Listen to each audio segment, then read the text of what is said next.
How did the British colonies become the largest empire, greatest country in the world? We will learn that story. Hello, I'm a British person. Nah, just kidding.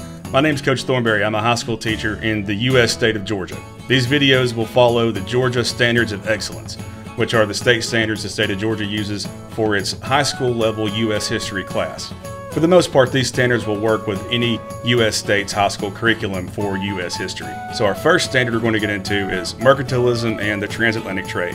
We got to start somewhere. Some would say we should have started with the other cultures like the Spanish, who established contact in North America before the English, while some, including me, thinks that these classes should start with prehistoric American Indians or Native Americans. But we got to start somewhere, and here's what the state of Georgia tells us to start.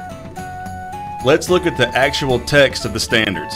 The first standard is to compare and contrast the development of English settlement and colonization during the 17th century, or the 1600s. Now, how's that time work? How is the 17th century the 1600s? This was always a pet peeve for me. So the first century was technically the year 0 to the year 99. The second century started with the year 101, so the 100s are the second century. If we keep going down the line, the 17th century lines up with the 1600s. Currently, as I'm recording right now, the year is 2023, which is in the 21st century. This may seem random, but sometimes on standardized tests, you'll be given the century instead of the actual year. Now, the specific standard that we're looking at in this video is investigate how mercantilism and transatlantic trade led to the development of colonies.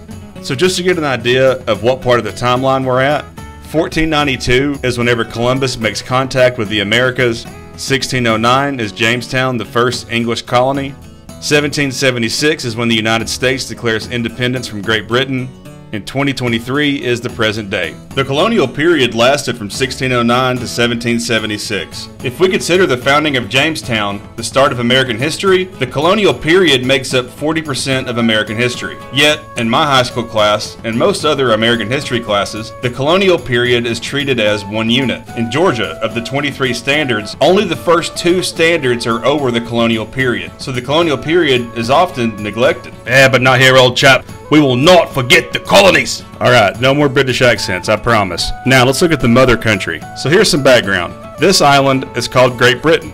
This island is called Ireland. Those are the names of the physical islands. These 2 islands, in addition with several other smaller islands around them, create the British Isles. Historically, there are 4 countries: Scotland in blue, Ireland in green, Wales in yellow, and England in red. By the time we get to the American Revolution, Wales had already been conquered by England in the 1200s, incorporating the kingdom into England. Ireland had been conquered by England, and then the English king became the Irish king. Though they were still considered 2 separate countries, they had the same king.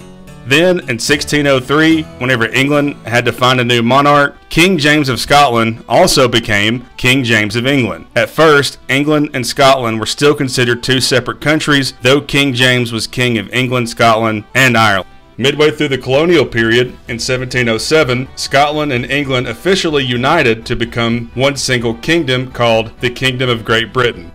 A couple of decades after the American Revolution, the Kingdom of Great Britain becomes the United Kingdom of Great Britain and Ireland. Today, the kingdom is known as the United Kingdom of Great Britain and Northern Ireland, with the rest of Ireland being the Independent Republic of Ireland. So today, the United Kingdom is 4 countries that make up one big country. I know it's confusing, but in an American history class, the terms England, Great Britain, and the United Kingdom are usually interchangeable, though I would not use these terms interchangeably if you visit our friends from across the pond. Now let's zoom out and look at the other countries in Europe that had colonies. The first 2 countries to set up colonies were Spain and Portugal. Spain and Portugal became very powerful in the 1500s and the 1600s. The next 2 countries to get involved setting up colonies in North America were England and France. The other two countries that set up colonies in North America that are often forgotten are Sweden and the Netherlands. With colonization came new interactions of Native Americans, Europeans, and Africans. This new contact of people was a complicated mix of conquest, trade, and religious mission. Spanish, French, Dutch, Swedish, and English colonies all existed at the same time in North America. Each had different objectives and approaches to the Native Americans they encountered. The first successful permanent English settlement in North America was Jamestown. Some English colonists came to North America searching for religious freedom. Some came to North America searching for political opportunity. Economic opportunity fueled the ambitions of other English colonists. England sought to extract resources from North America in order to compete with their European rivals for wealth and power. Mercantilism is an economic theory that was popular among European colonial powers. The theory revolves around minimizing imports while expanding exports. European empires established colonies with the goal of providing raw materials to the mother country.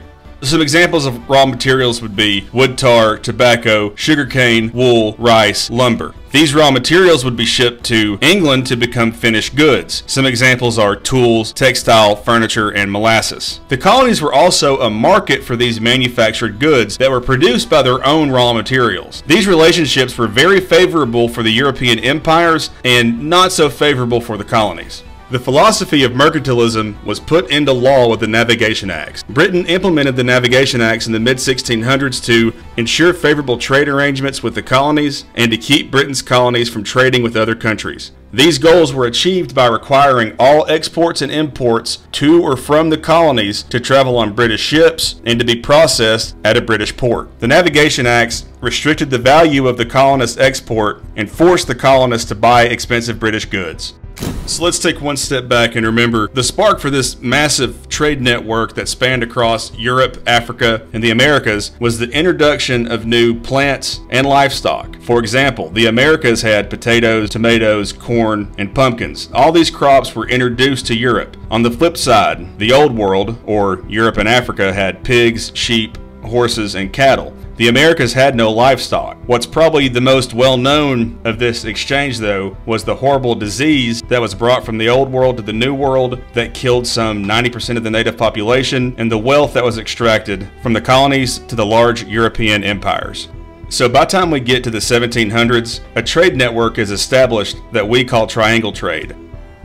First, English ships loaded with rum, cloth, and other manufactured goods sailed to Africa, where they were traded for enslaved Africans as part of the slave trade. The Middle Passage, slaves were transported on a brutal voyage to the Americas and sold there as forced labor. We will cover the slave trade in the Middle Passage more in a later section. The third step of the journey transported American raw materials to England to be made into the manufactured goods that would start the cycle all over again. England's transatlantic trade flourished under this mercantilist system. Transatlantic trade, sometimes referred to as triangular trade, often took this three-step voyage. And we had a pretty lucrative arrangement back in the day, eh? Oh man, I forgot I said no British accents. Wait a minute, my last name's Thornberry. I can make a British accent. Am I allowed to make a British accent? Can I do that? We'll get back to you on that one. As we go through the early part of American history, just keep in mind that these rebellious breakaway colonies will grow into the United States, a global superpower.